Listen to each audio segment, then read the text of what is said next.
Hey everybody, welcome back to the How Did It Happen podcast. I'm your host, Mike Malatesta. I'm an entrepreneur who's founded and led 2 8-figure companies. I'm also an investor, author, speaker, and lifetime learner. On this podcast, I explore stories of success in every episode and with every guest. What it means, why it's important, and of course, how it happens. You can subscribe, connect, and learn more about me at mikemalatesta.com. Today, I'm fulfilling my promise to you with another amazing success story. George and Debbie Crave are joining me on the podcast. George started farming as a kid. He started a farming business with his brothers in 1978 with a goal of someday having 80 to 100 good cows. Fast forward to today, and Crave Brothers farms 2,500 acres in Wisconsin with 2,100 cows, a state-of-the-art award-winning cheese plant, all run with renewable energy made by digesting the cow manure and the cheese waste. This is a remarkable story of an entrepreneurial family that's made farming a very big business. Hi, Debbie. Hi, George. Welcome to the podcast. Thanks, Mike. Good to be with you. Hello. You know, I've been thinking about this for a while. I don't think we've had it set up for a month or so, and I was telling you before we went on yesterday, I was talking to someone in Belgium, and now I'm talking country Belgium, not Wisconsin, Belgium. And now I'm talking to Debbie and George, who are, literally right down the road, a half an hour or so from me. And it's just great that I get the opportunity to share stories, local stories and stories of success from all over the world. I feel very lucky. I also feel lucky to be talking with farmers and entrepreneurs because in my experience, and it's limited, but in my experience personally, the people who have most meaning in my life outside of my family have been farmers at one time or another.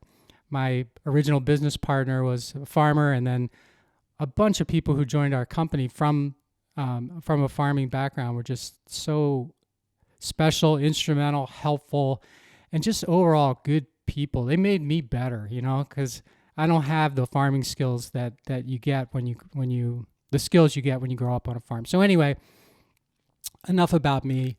I'm so happy to have you here. I start every podcast with the same simple question. How did it happen for you?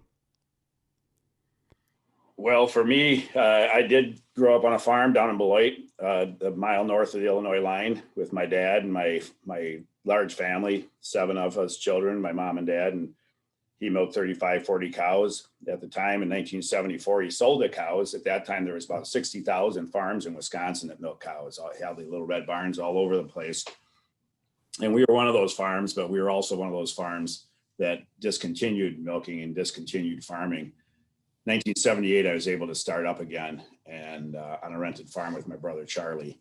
And through the years, we just continued to grow and build and grow and build and buy. And 2 other brothers joined us, Tom and Mark joined us. And we'll talk about maybe a little bit more of that throughout the next hour. And if I was going to answer how did it happen, I would have said 4-H because that's how I met George. We were in high school. We lived in the same town, but didn't know each other through school because we went to different schools. We just met at the county 4-H meetings and events and started dating in high school. And 7 years later, we were married.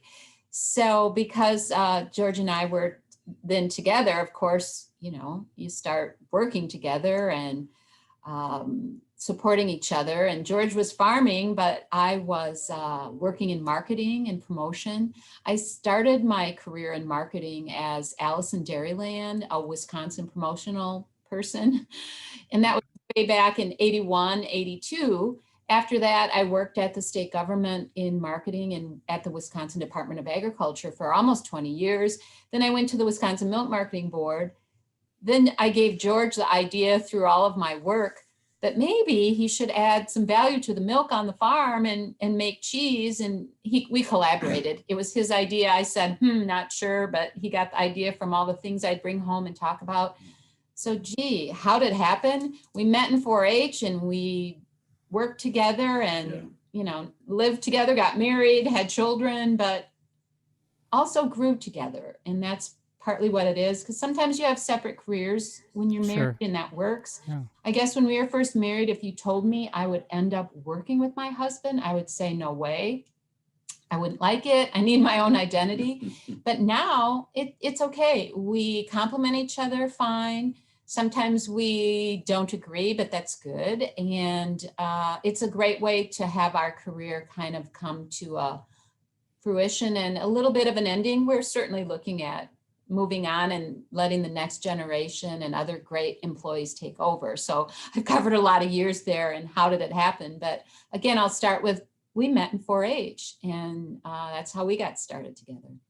And Debbie, thanks for that. For those people who don't know what 4-H is, how would you describe it? What is it? Yeah, I like to use their slogan and motto, which are learn by doing and make the best better. Great programs for youth. And you could join 4-H through a school or through a local club. And our children were in 4-H also, but my mother had us join Rock County 4-H in southern Wisconsin, and George was in a different club than me, but we were the same county. So sometimes you do service activities, but other times you have your own little projects and you learn about flowers or dairy, or in my case, I did a lot with home furnishings, it was called, and foods and nutrition, but also flowers. I did a lot with flowers and flower arranging, and it's just what my passion was. George, of course, loved the dairy project, as did our children, where you at the county fair. So it's still a wonderful educational learning opportunity for youth, and I love promoting 4-H still to this day. And George and I have both been leaders and active in 4-H and big supporters. Both of our families have been big promoters and supporters of 4-H. So should I assume you grew up on a farm as well? And if so, what kind of farm? Not. You That's did not. the Okay. fun part. So you can be in 4-H if you're not Right. affiliated In with fact, a farm. most Okay. kids now aren't from farms, but in my day, I would say more kids were from farms. Okay. I was the girl that lived in the country and, joined 4-H, but didn't have true animals. My brother brought rabbits to the fair. We entered vegetables, and I had my flowers. So we didn't have a dairy farm, which was so common in Wisconsin. You had dairy or beef or pigs. The Rock County Fair was famous for its great livestock shows, and it still is a great fair. Now we're part of the Dodge County Fair in Wisconsin, and it's a wonderful county fair also. Okay, and one more question on your answer. Alice in Dairyland, for people who don't know what that is, you described it as a promotional, but what exactly is it? Yes, I'm happy to say it's still a program in existence. It's a 1-year promotional job with the Wisconsin Department of Agriculture, where you promote and tell the story of agriculture, from dairy farming to cranberries and mint and canned vegetables and potatoes and anything important to Wisconsin, even a little bit on tourism, but especially the agricultural component. And it was a wonderful job for a year, and you're employed actually by the Department of Ag, but you sure have a lot of support from the agricultural industries throughout Wisconsin, especially the dairy farmers of Wisconsin. Okay. And she's a big promoter of cheese and dairy, and does a lot of TV, radio, school visits. I think this last year, Alice in Dairyland has done more social media and probably calls like this or interviews like this because of the situation with the virus. But the next year, she'll be looking forward to getting out and about amongst people, to be at events like State Fair or World Dairy Expo. Okay, thank you for that. George, what happened in 1974 that had your father, sell the cows and get out of farming? Well, it's always prices. You talk to a farmer and it's either weather or prices or both. And it was just that, and it's either get bigger or get out at that point. And he was milking 35, 40 cows. He had plans to go all the way up to 50 cows, which would have been a decent production unit back then. But we were all just in high school, and really, I guess, just looking at the long pull of it all, he just decided not to move forward. And, we sold our 4-H calves and went to work for neighbors for a few years. And then we were able to start back up again on on a small rented farm, my brother Charlie and myself. And just every year it was kind of what next is kind of where, how did it really happen, Mike? We always said, what next? How can we make it better? What next? And if it was shoveling corn or climbing silos, we said, we're not going to climb silos. We're not going to shovel corn for the next 20 years. What are we going to do to progress in our business and modernize and become a real business and just not a farming, not being farmers, but businessmen and working in that direction also. And working smarter, not necessarily working harder. We all work plenty hard, believe me, but working smarter and also, which means using more resources around us, use more expert advice, use county extension office agents, use different company representatives. If somebody's selling you something, then they should stand behind it and they should be your technician for whatever they're selling you. And so we've learned to do that and really exercise all of those experiences. And do you remember how you felt when you found out, or your dad told you, or whatever happened? When he made that decision. Oh, sure, yeah, we were stunned. We were in the living room, and one night, and he just said, "I have something to say," and we told the whole family, and we were all just really quiet.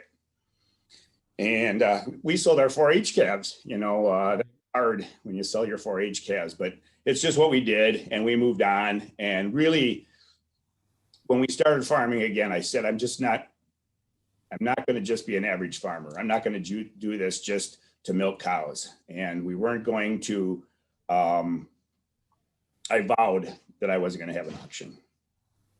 Okay. I would say a blessing for us is that George's father in his 90s is still with us. He comes to the farm every day and does some woodworking projects. Sometimes he's mowing the lawn, or he's directing traffic, meaning telling people, why are you doing that? Yeah. Aren't you working harder? Why don't you work harder? That's a good advisor. He gets sure. That his sons were successful. And I think it's very, very gratifying for him.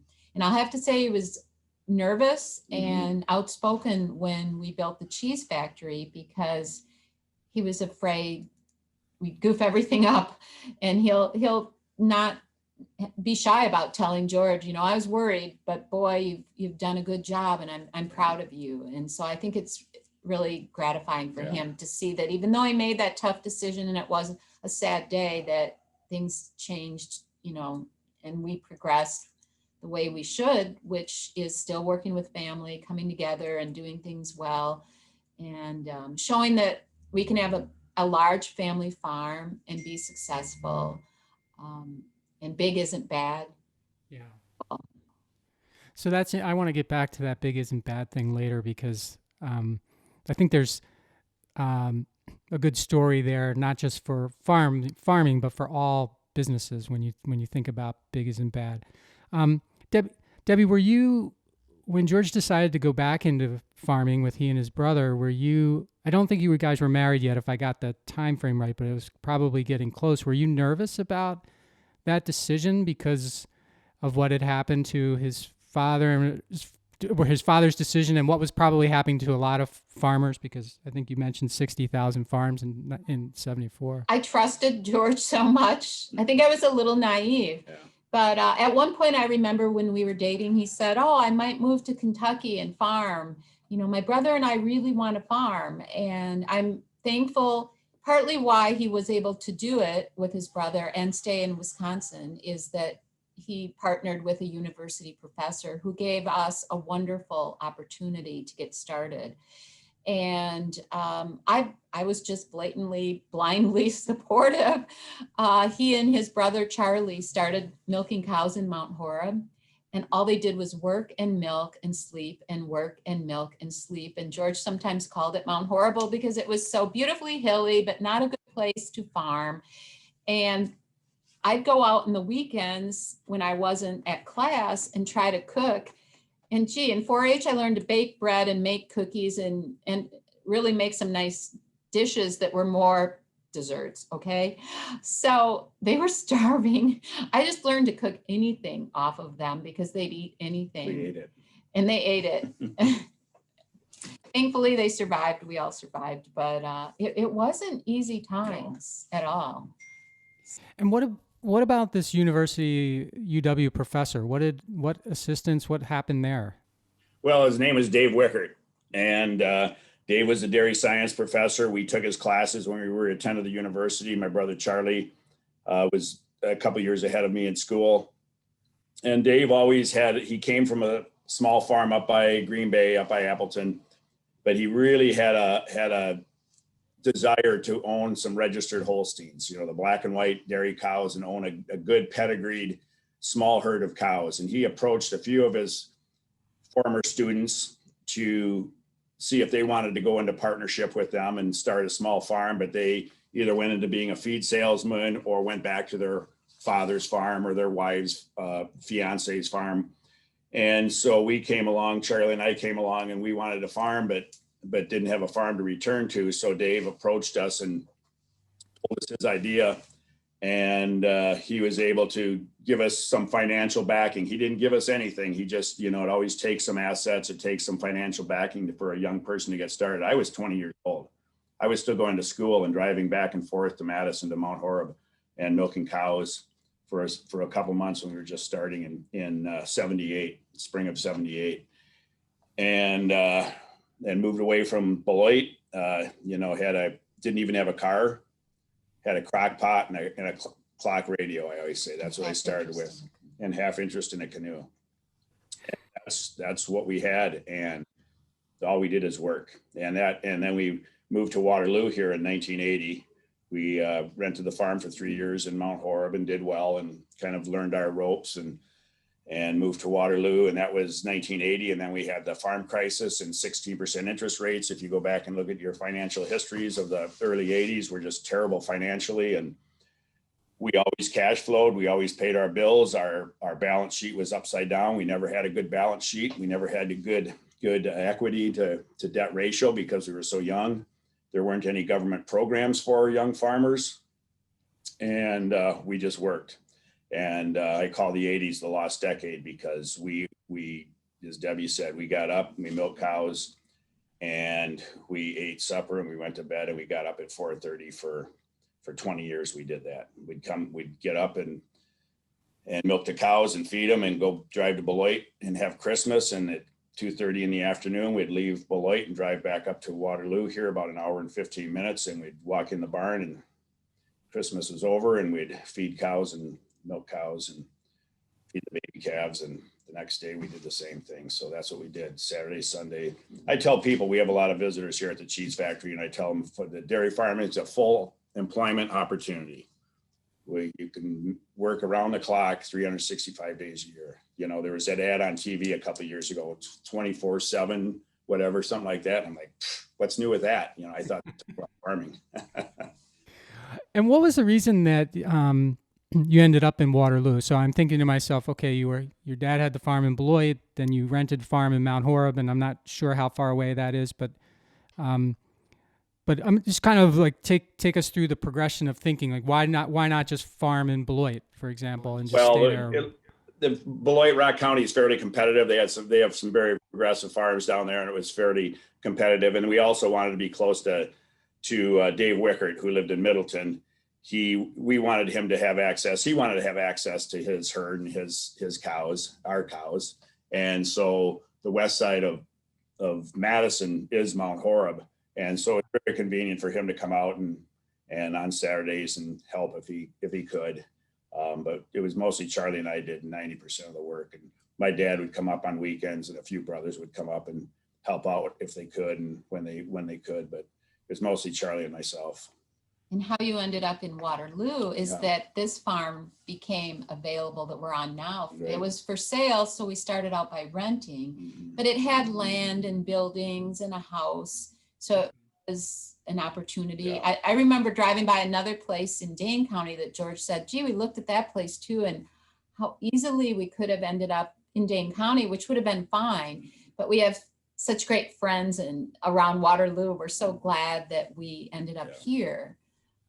In 1979 or 80, that's when George and Charlie decided we can't stay in Mount Horeb. It's too small. The land is too hilly. It's just not going to be enough for two brothers. And I think then you knew your third brother, Tom, was going to be joining the the operation.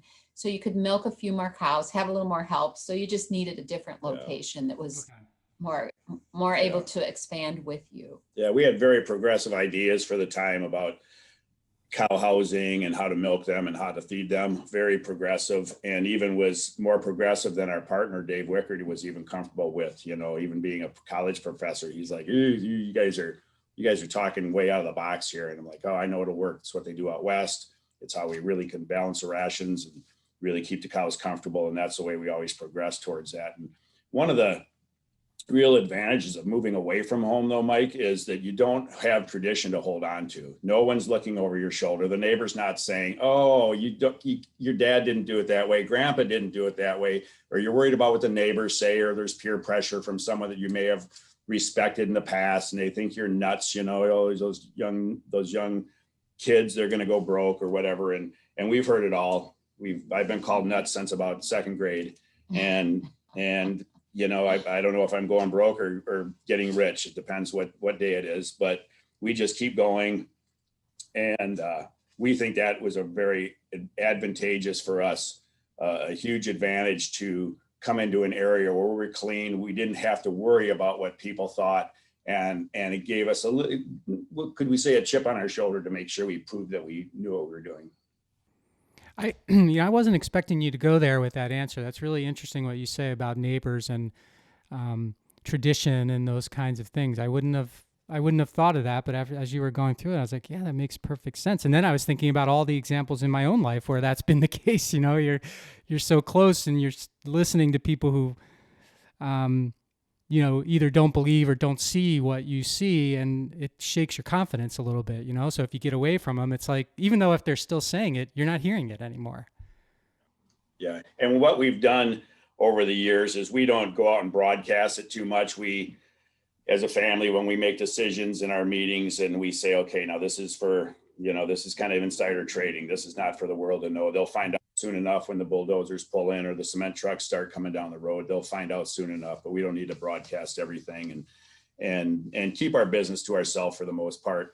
Farming is one of those businesses that if we bought a new tractor and the neighbor wanted to look at it, we'd invite him over and that he could drive it around the driveway, and we'd all feel so good about sharing our story or having someone look at our cows or what bulls do you like and things like that. And it's just really no secrets. People just love talking about farming and what kind of corn they're planting or whatever. But in the cheese business, it's much more proprietary, how we make our cheese, how the recipes we've developed over the years, how we package it, who our customers are is quite a bit more secretive and proprietary information. Okay. So let me ask you about vision. So you and your brother, 1978 or so, you said, we knew from the beginning, or at least you did, that I'm not in this to just milk cows. And I'm wondering what your vision was, if you can remember back then when you started, and how it matches up with the reality of today. As I understand it, you've got 3,000 acres and 3,500 cows. You got the cheese. You got all this stuff. And I'm trying to think, these two guys who are, basically just starting with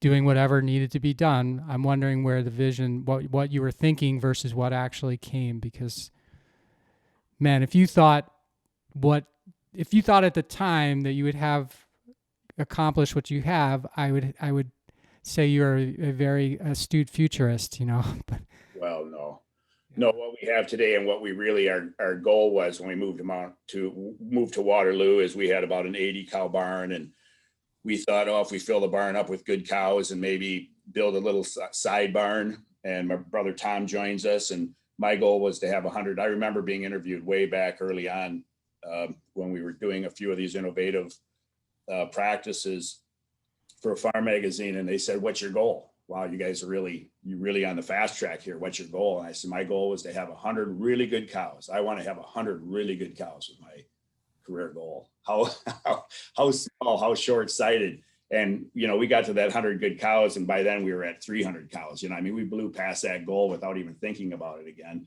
But Mike, I am here to say that I am successful. I did meet my career goals. I do have 100 really good cows. Congratulations. And let's talk it. So that's a little bit about where you are now. I guess I'd like to go to, you were talking about these different ideas that you and your brother had, different even than the professor had. What are some of the innovations that you've brought to your business that maybe others are, because like most people listening to this are, you said, when you think about farming, it's weather and prices. The stories that get told that most people who aren't farmers read are bad stories, like how farms going under, farmers getting taken advantage of on pricing, and this whole sort of tough to have your own destiny because you have to sell through government. I don't know what it all is. You know better, but how do you figure out a way to innovate when? And I want the success story of farming because people don't hear that. Like, how did success stories always come along later, don't they? You're kind of in the middle of a success story while you're doing it. You don't realize that you're in it until you turn around and look behind you once in a while. Sure. But people have asked over the years, what's the vision you had? And the real short sentence I come up with is I wanted to get off the commodity treadmill. And what you just talked about is the commodity prices, if we have a big year and everyone gets a good rainfall from Iowa to Indiana and everywhere in between, the price of corn is really low because it's a supply and demand market and there's plenty of corn. The bins are full.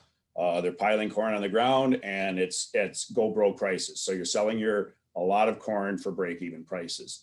That's commodity agriculture. It's the same with hogs, beef, even dairy. We go out, we implement all of our modern production practices. We have cows producing milk the amount of milk that we never dreamed of having cows that were as productive as they are today. But everyone up and down the road has adapted a lot of those technologies also.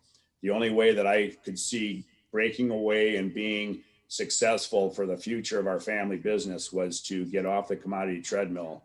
And that was to add value to our milk. And that was either through bottling yogurt, cheese, selling it to someone, making a specialty milk for someone. And after about 2 years of research and traveling with Debbie to a lot of the different food shows and reading some of the dark side of the businesses, magazines, meaning the processor side, started to get interested in the processing side. And about that was 1999, 2000. And by fall of 2000, we were building a cheese factory. Okay, and that same thing, the commodity treadmill that you described, applies to milk too, right? So if you're just producing milk and selling it, you're getting paid. We're getting paid a federal price. We're getting paid a federal price that's blended over all the milk that's from Minnesota to Iowa in this region. But maybe we get paid 50 cents or $1 more per hundredweight, which is about 2 5-gallon pailfuls of milk is the measurement of milk. And the fellows in California might get paid $2 less than we do, in Arizona, New Mexico. And believe it or not, most people would be surprised that some of the top cow milking states in the country is California, Wisconsin, Idaho, Texas, New Mexico, South Dakota. You think of South Dakota, you don't think of dairy cows, but they're growing very rapidly. And that's because of their land base and the cropping and the efficiencies that go into that. Okay. So when you make the decision to make cheese, build a cheese plant, I'm thinking to myself, you were talking about the 80s and the balance sheet thing, and that had to be, even though it was a big opportunity, it had to be a tremendous risk, financial risk, and maybe other risks as well. Am I right in thinking that? Oh, yes. Yeah, we sat down as a whole family, and the brothers get together all the time. We were always working side by side, so we could just go to the machine shed or lean on the bulk tank and talk over a little bit of business strategy. But for this, it was a big deal because Debbie was going to come home. The idea was Debbie was going to come home from Madison. She was going to be employed by the cheese business.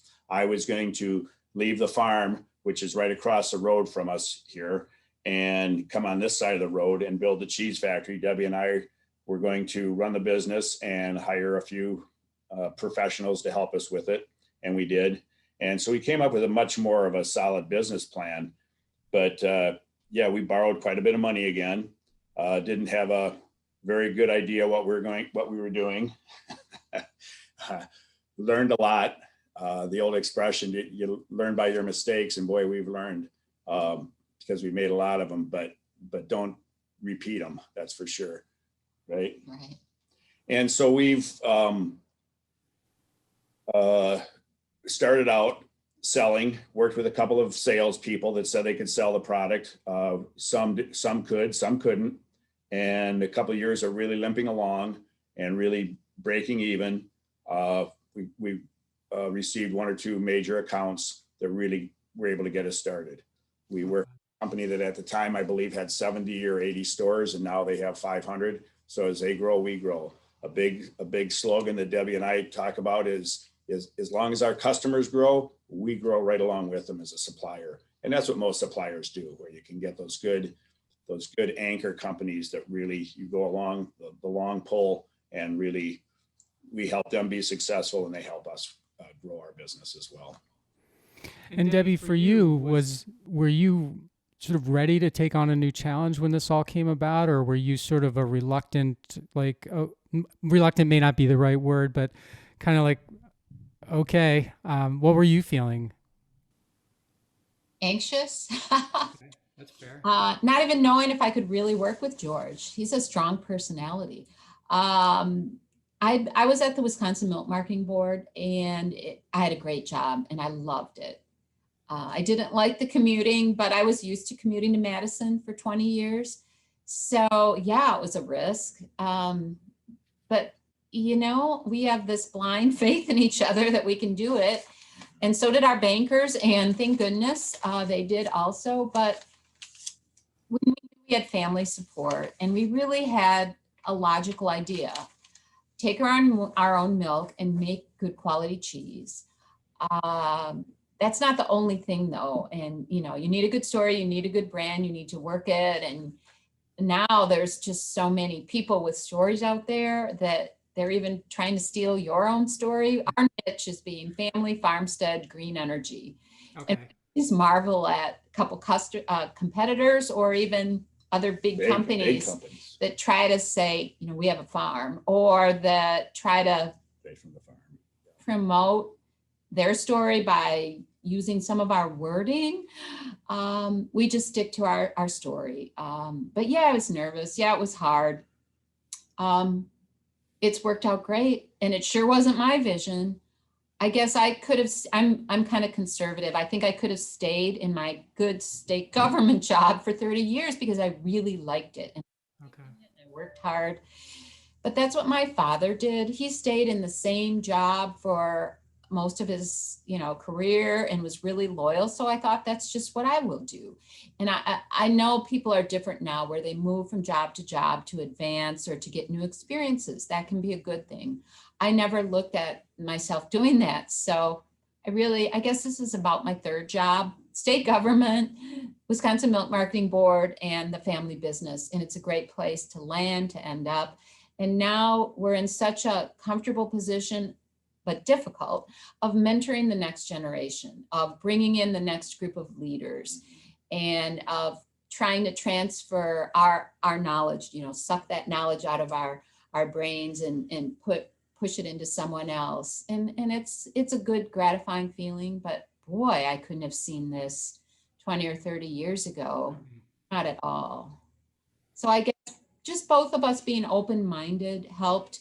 And George mentioned the travel. We have been lucky to travel a lot for work and because we enjoy it, but we have farmer friends overseas, cheesemaker friends overseas, family overseas, and we learn every time we go somewhere. We don't just go visit family. We go to the grocery store, we go visit a dairy farm, we go see a cheese factory. So we're always learning. And maybe that makes you more comfortable with your own situation then. And George, did you feel when Debbie came to work with you, did you feel like you had to moderate your strong personality so that she would feel more like some people have, like I have I tend to have a work personality and a home personality, and they're not exactly the same. But I haven't worked with my wife closely, so nobody knows. Well, Debbie would probably tell you she wishes I had a home personality, but I don't know. I work on. I think I'm a better listener now and a much better communicator now than I was with my brothers. We grew up, taskmaster father. If you want to get something done, you just push harder, you lean in more. If you want to motivate someone, you just spoke to them a little bit louder. Okay, sure. Louder, you know what I mean? Yeah, I do. And we that's how we kind of communicated and encourage each other. And now we surround ourselves with employees. This just isn't me and Deb or my brothers. We have, between the farm and the cheese factory, we have 90 employees. And we learned early on that most of them just they're coming here to work and get a paycheck. Do they have the same passion I have? No. And I have to realize, and it took me quite a while to realize that they're just coming to get their paycheck. I'm the one that gets the awards. I'm the one that Debbie and I get to travel. They still have to come to work, and I have to treat them that way and treat them as a teammate and bring them along. And they're all individuals too, where some you push and some you pull and some you encourage and some you coddle. And that's one thing I'm really proud of is my ability to communicate to almost anyone in our building. Right. Proud of that. And that's, so yeah, you have to, so this adage, treat everybody the same is probably true, but you need to treat everybody differently in order to treat everybody the same, because everyone responds differently. And we all got weird things that nobody else knows how to, it's hard, right?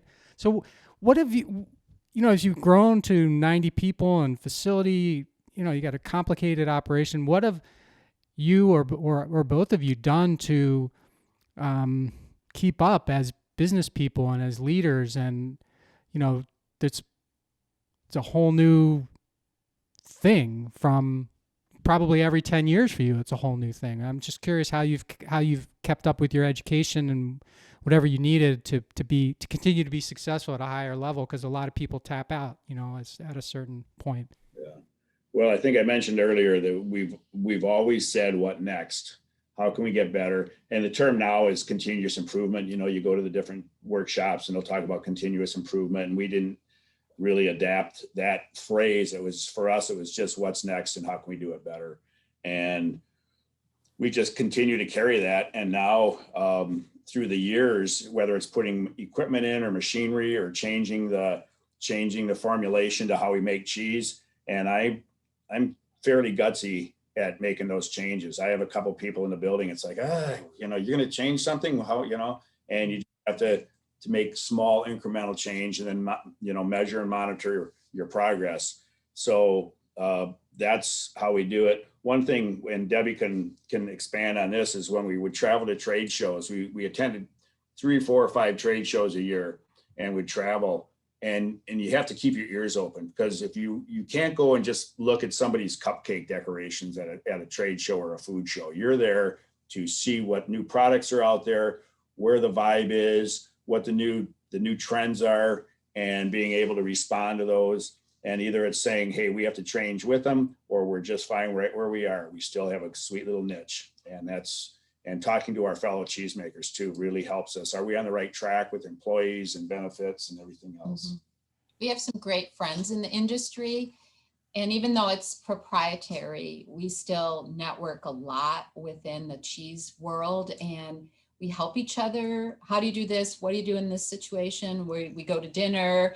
You might learn just as much in the hall at a meeting as you would in the seminar part of the meeting, a conference. Just the same with the dairy farmer conference as well, that networking. The both of us will go to something and we're just kind of like separate directions. What did you learn? Who did you talk to? How did that go? And it's fun. It's invigorating. Back to your question too about how did you keep up, or how do you keep up? I was thinking of the word trust, because way back when George and his brother Charlie and even his brother Tom tried to implement some new technologies just on the farm, whether it was curtains, shades, and a new barn. Wow, this new revolutionary style barn, or a new milking parlor. And that was 20 years ago. Now we have another new milking parlor you should ask about. But it took George a lot to trust a guy that another guy could milk his cows. I remember when we finally got to hire someone to milk cows with George or for George. They were his cows. He knew every cow by their udder when he was milking them, and he put in his hours. But then he finally had to hire someone to help him so he could do more and be innovative. And that trust took a long time coming. Well, now, we have to trust people to do lots of things. So you hire good people, they're part of your team, you trust them, and you can do more and succeed. But that's not easy. And original farmer mentality on a smaller farm is that I'll do everything. I'm a jack of all trades. I'll milk, I'll jump on the tractor, I'll feed the calves, I'll be the maintenance guy, and then I'll pull my wife into all that. And it's respectful, exhausting work. When you can finally get some more help and trust people, it's wonderful. That's probably one of the things that I didn't do fast enough, is I was just so used to working. And I came up with a phrase about a year or two ago that I'm used to working, I'm used to pain, and I'm very patient, and congratulations, you get to work in my world. So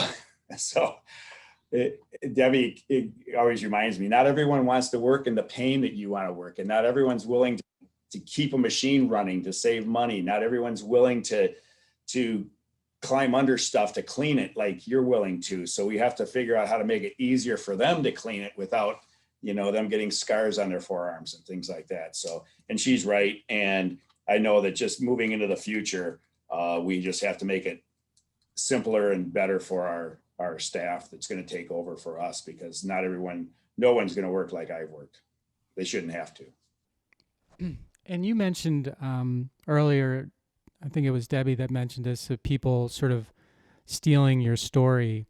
And I'm wondering how many stories are there like yours, where there is actually a dairy farm connected to, a cheese processing facility or cheese making facility?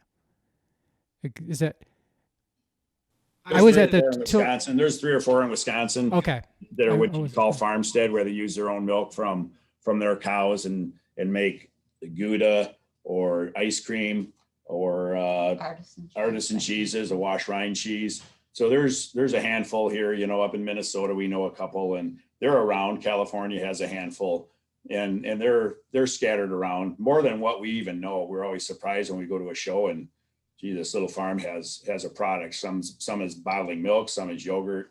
It used to be very popular back in the 20s and 30s that a lot of these farms had their own little creamery and home delivery. And then of course it went away as transportation and refrigeration and regulation became more prevalent. And now if you have the wherewithal and the ambition, there's some opportunities. And so you became a cheesemaker as well. What came first? Did you have a desire to be a cheesemaker, or did you have did the desire to value add the milk come first? I'm assuming it's the second one, but I don't know. Yeah, the artisans out there would be disappointed, but for me, it was really again, get off the commodity treadmill. Okay. Grow the family business without just milking more cows or growing more crops, and having Debbie come home. We had a young family at the time, and her commuting back and forth to Madison. And really another one of my naive, confident ideas was, if I'm on a board of directors or going to meetings and advisory boards, which I was quite a bit involved with 20 years ago. And I came home and I said, if I'm giving co-ops advice and approving their budgets, or the universities asking me to be on advisory council, I'm just going to stay home and come up with my own advice and do it myself. And kind of naive, kind of confident or cocky, if you will, but that's what I did. And well, it seems to have worked. So And I will share that yeah. I think I pushed George to be a licensed cheesemaker. In Wisconsin, you cannot operate a cheese plant unless you have at least one licensed cheesemaker. So two of our first hires were two gentlemen that were licensed cheesemakers, and one is still with us today. But we thought it was important George get his license. So it's a class, a series of courses at the UW-Madison that you have to take. Then you have to apprentice, then you have to pass an exam. So a lot of important steps to, but I think it's helped George. Oh, yeah. Networking with the people, university professors to go to for questions. Now he's an expert at all ends, milk intake to the shipping and receiving, let alone cheese making. He really is a hands-on guy in the plant, not just, I'll tell my people work hard. Yeah. I know you know how to troubleshoot. If we have a little quality problem or a customer complaining about something, he can get to it right away. Oh, did you look at the sell-by date? Oh, guess what? You're trying to eat cheese that's expired, or you forgot to refrigerate it, or whatever it is. There's always a reason, and you can get to it. Yeah, you ask a few more questions before you can come up with an answer. But just to finish up that question, Mike, about cheesemaker or farmer or businessman first, I remember going to the cheese conferences for the first 2 or 3 years, and I felt like a farmer. I did not feel like I belonged. I didn't understand a lot of the equipment. It just looked like a bunch of stainless steel to me, and rooms full of people I didn't know. And over the years, just kept going. And there's a couple of years I didn't even feel like going. And Debbie says, come on, we're going to go see what it looks like. We're going to get to know these people. And we did. And now we walk into a room and, hey, how you doing? What's going on? How's your sales been? How are you doing on employees? Now everyone's talking about employees, employee relations, and availability of labor. That's gigantic. Yeah, sure. So that I guess that leads me to, I want to get more into cheese, but I'm going to go back to technology because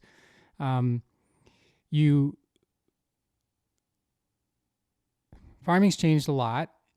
You mentioned this, how different the new milking parlor is from the other one. There's probably a million examples, but I guess I would like to know from your perspective, what have been some of the most significant technological changes that make your operation, keep your operation competitive, especially as bigger farms, this whole big is not bad thing I want to get to as well, but bigger farms come along and you read terrible stories about how, you read the story about how bad a big farm is. You don't get the story about how technologically sophisticated a big farm is. And that's what I'm interested in.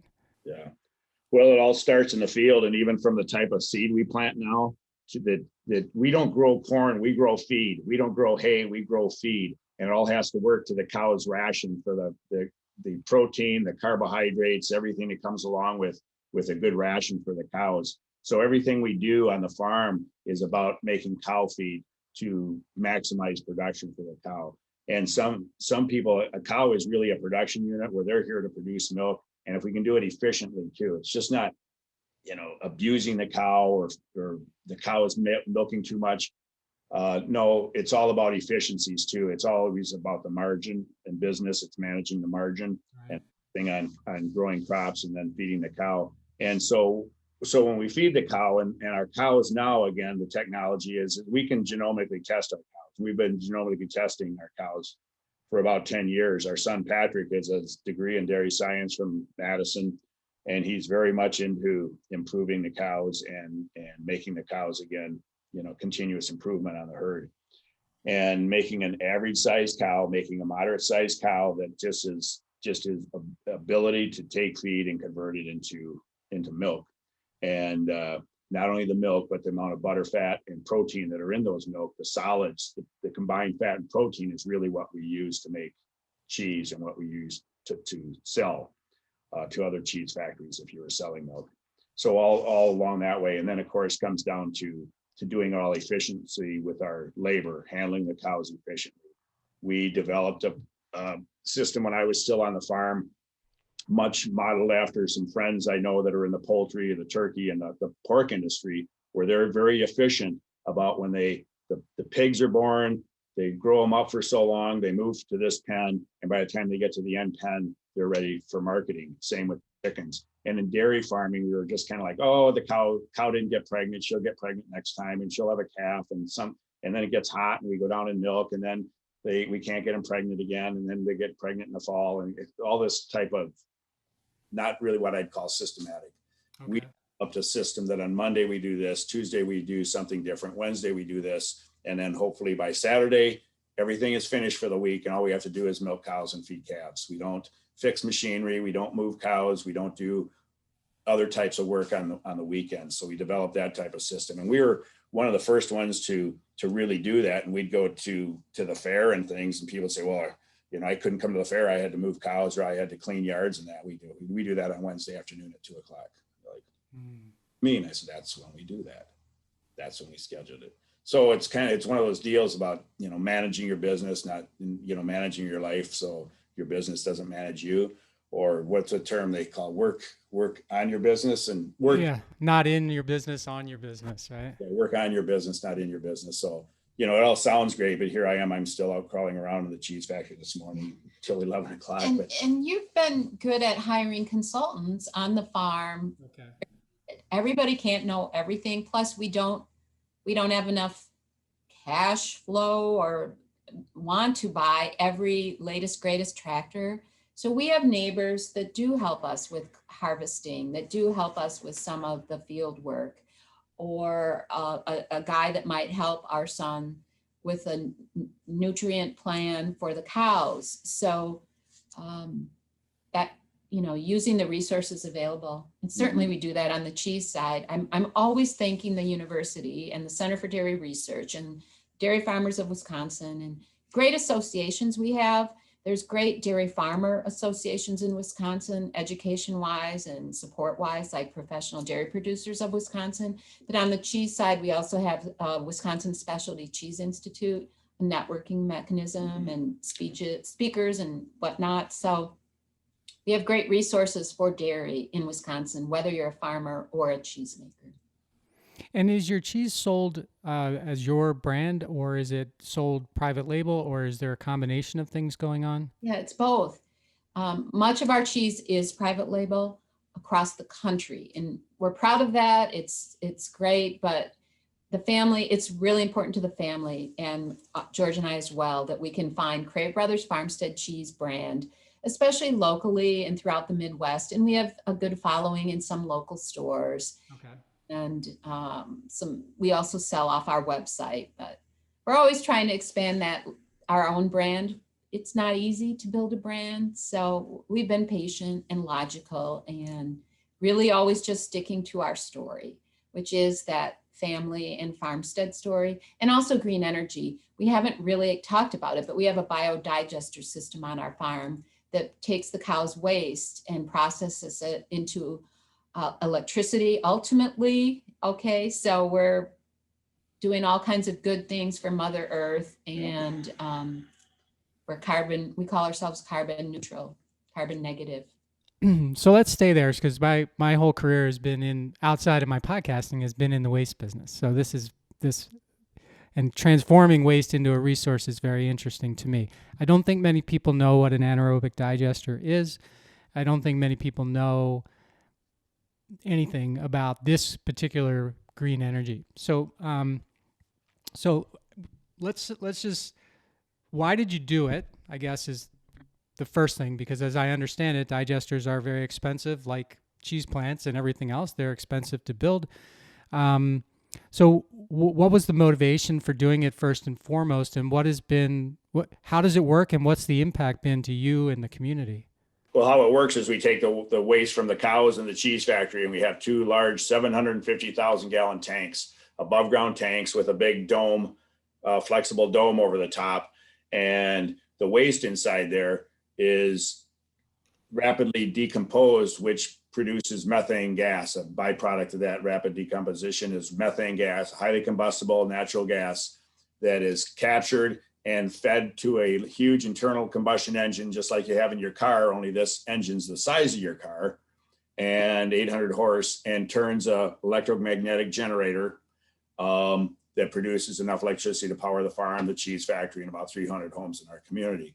And it's running right now. As long as we keep feeding the fuel into it, which is the cow waste and the cheese factory waste, we keep producing the methane gas that powers the big engine. Now, it's a big machine. It's a standalone little business. We call it Clean Fuel Craves. And it's a standalone off to the side of the barns. Produces electricity, heat for the farm. It doesn't get rid of the waste or the manure. All those nutrients go back out into the fields to be next year's fertilizer, recycle those nutrients back into the fields. And then also the little fibers that come through that system go back under the cows for cow bedding. So the bedding is almost worth as much as the electricity, because we have 3,000 stalls that get bedded about twice a week on the farm. And it would be about 4 or 5 semi-loads of sawdust or sand or paper that we'd have to use, or straw that we'd have to use to bed the cows. And this way, it's just the recycled fibers that have already gone through the cow to make the meat and milk and the manure and the methane. And as I understand how digesters work, it's sort of like what you were describing. You were describing the cow as a production unit, and a digester is kind of like that too, right? Where, I mean, you're producing methane, but you're also kind of you have to blend, like with your cheese waste and your manure. Those, I would think, kind of complement each other, because one's got a higher strength than the other, I'd say, for methane gas production. But you got to get it right, otherwise it's like a stomach, right? It doesn't really want to work, right? Yeah, okay. No, it takes a lot of waste, and we produce a lot. And the cheese factory also, what the biggest product we make on the cheese factory is the whey water, or the permeate. After we take the milk and we take the cheese out of it, the fat and protein and mineral out of it, we take the whey protein out of the whey and the butter fat out of the whey stream, which is about 80% of the milk that comes over here. About 75% of that milk ends up going directly pipeline back to the farm. It's yellow water. It looks like Powerade, if you will, yellow water that goes back to the farm and is fed to the cows, and the remainder goes into the methane digester. And that's really sugar water, the lactose, the sugar that is rapidly fermentable also. So it's a great feeder and more fuel for the digester.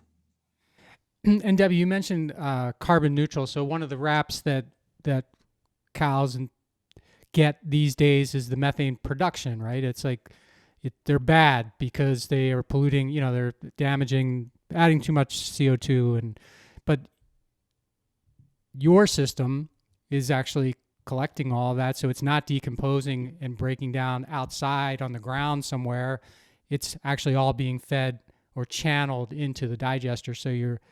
So to go carbon neutral is like a really big thing that, again, you don't get that side of the story when people are talking about how animal production for food is, gonna destroy the earth, sort of thing, over time, right? Such a misconception, sadly so, when it's really more our transportation industry. We have a logo that we developed called Produced with Renewable Energy, and it's a cute little calf with a green leaf on its tail, and then around the outside of the circle it says Produced with Renewable Energy, and that green logo, we call it, is on our cheese packaging. Keep promoting and telling that story, because everyone talks about solar and wind, and biodigesters are a great secret and need to be talked about more. It's cloudy by us today, and we're still producing electricity, as George said. And I can't even tell if it's windy, but when it's not windy, we're still producing electricity. Sure. We have cow waste and the cheese factory waste 365 days of the year. It's just a great system. It is very expensive, and it doesn't really break even. There needs to be more support for this type of system and technology for farmers to be able to adapt it, or even communities.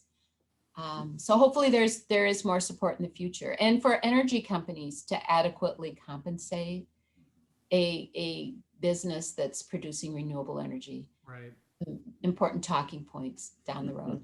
It feels like there'll be a lot more pressure on that than perhaps there's been, right? So two final things I want to talk about, if that's okay. One is family business, and you're transitioning. You've got third generation folks working, family folks working in now, and any business transitioning, whether it's a farm or a widget maker, is very difficult. You talked about labor being an issue, and all of these things, and I'm just wondering how you're thinking about, well, what are some of the challenges of transitioning your business to the next generation now? Well, as far as farming goes, a lot of the magazines are full of articles about legacy and leadership and transitioning.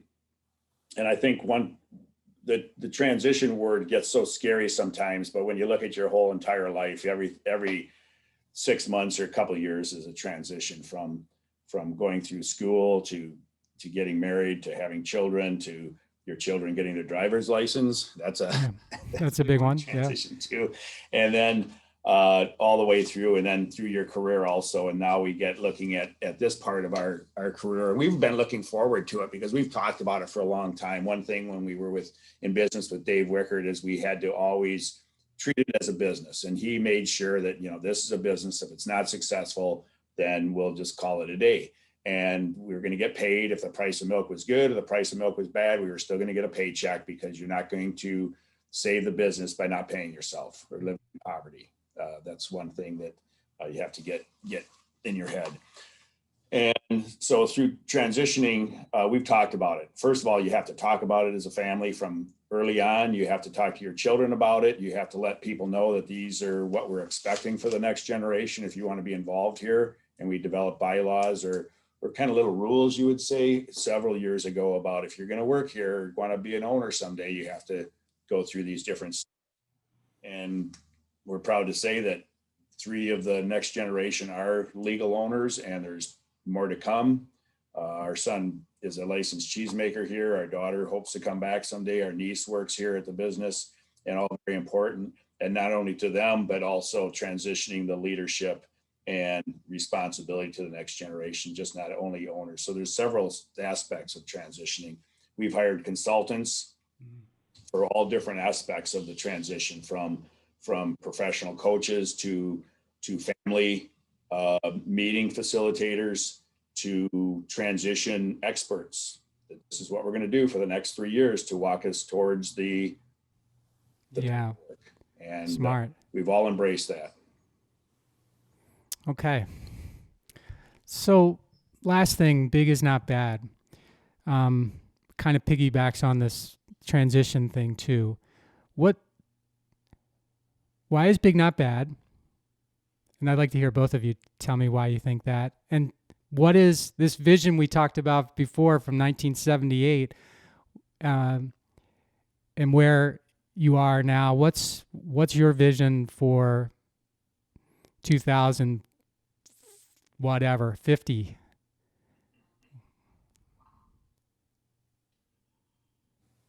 What was the first question? Why big isn't bad? Well, let me say this, Okay. since I brought it up. I still remember going to a farmstead cheesemaker meeting years and years ago at the Wisconsin Milk Marketing Board. We were invited, and I remember a sheep milk producer saying to us in the room, well, I guess you're farmstead, because the sheep and goat producers that were truly farmstead were so proud of their stories, and they really didn't want to see the dairy cow farmstead people coming forward. Plus, at that time, we probably only milked 500 cows, but that just seemed too big, and it couldn't be right. So there's, unfortunately, in our society, there's always been this fear of, oh, you're too big. We talk about it from the family standpoint. We used to have 4 brothers who ran the operation. So, dividing it out and task wise, it wasn't big. It really was what was needed. So everyone had a specialty. You know, George was the cow milker. Another brother did the books. Another brother managed the crops and field work. So it really made sense. And you could share economies of scale and make things so much more efficient. When you had maybe more cows, we only did what made sense.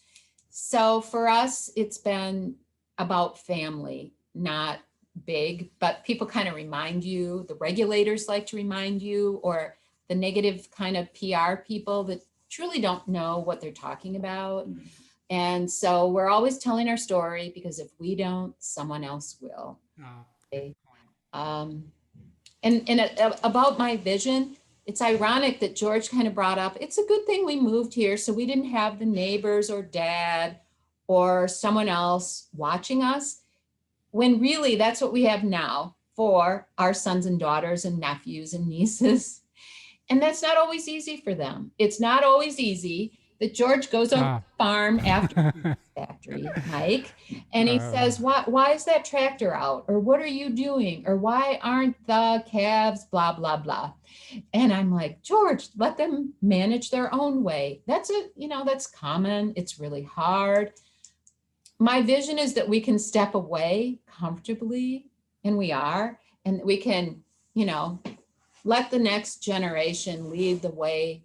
They will learn how, and it's going to look different and feel different and might not feel comfortable to us, but hopefully it is to them. And the last I'll say is we did hire an awesome person from Iowa, a woman who's an expert at succession planning. We met her at a conference. She works with a lot of farmers. She's been fabulous. She has brought us along a path that is comfortable, scary, but comfortable for everyone.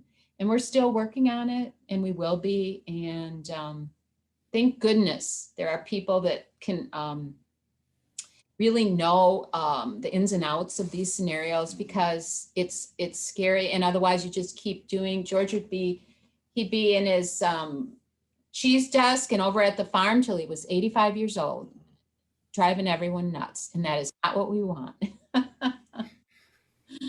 And what would you say? I would say, I think that the big is fine. We're not big. There's a lot of farms larger than us. You really have to look at really what the term in cheese making is your terroir, or your territory, and where we are. And this is where we are. We can't move east or west because of land constraints. And if you outgrow a good production unit and get out of balance, then your profitability really suffers and your efficiency suffers. So you have to know where the sweet spot is really in any business. And I think we're in a sweet spot here. As far as the future, I've came up with the term that I want to mentor and manage my way out of a job, meaning find the next generation of leaders, mentor them and manage them so that if I don't come in tomorrow morning or decide that we take off next February, Debbie and I, that the business is going to continue on that way. And the only way you can really make that happen is you have to make it public. No secrets. You have to tell people, I don't plan on being here in 2 years from now. You're going to be in charge. You're going to help them, and you're going to answer the phone. You're going to do sales. You're going to still be in charge of maintenance, and let people know that that's what their future is also. Just not my future, but their future. Right. Make their future bigger than their past. So by setting a goal that they can set their own goal based off of yours. Huh. Very smart. Well, Debbie and George, thank you so much for coming on the show and spending an hour or so with me and my audience. It's been really fun getting to know both of you, and inspirational. And it's also been impressive. I'd say that's what it's really been, impressive. Congratulations on your success. And I know we didn't get to half of what we could have, but we got to a lot, I think. And I'm just really grateful for the opportunity. Thank you. Thanks for the trip down memory lane. Yes. Oh, you're welcome. How do we want people to get a hold of you? If they want to contact you, what should they do? We have a very nice website, cravecheese.com, to learn more about us. And otherwise, they can email us, Debbie@cravecheese.com, DEBBIE. Simple enough. All right. Thank you so much. Thank you. Wonderful to speak with you. Bye, Mike. Goodbye. Bye. Thanks for listening to this episode of the How Did Happen podcast, where we believe that success doesn't happen unless you make it happen. You can subscribe to the podcast on Apple Podcasts, Google Podcasts, Stitcher, or wherever you like to listen. And while you're there, please rate it and leave a comment as well. I'd love to hear your thoughts about the show, ideas for future guests, or whatever you'd like to share. And of course, you can always find me at MikeMalatesta.com. See you next time. Thanks again for listening to the How Did Happen podcast.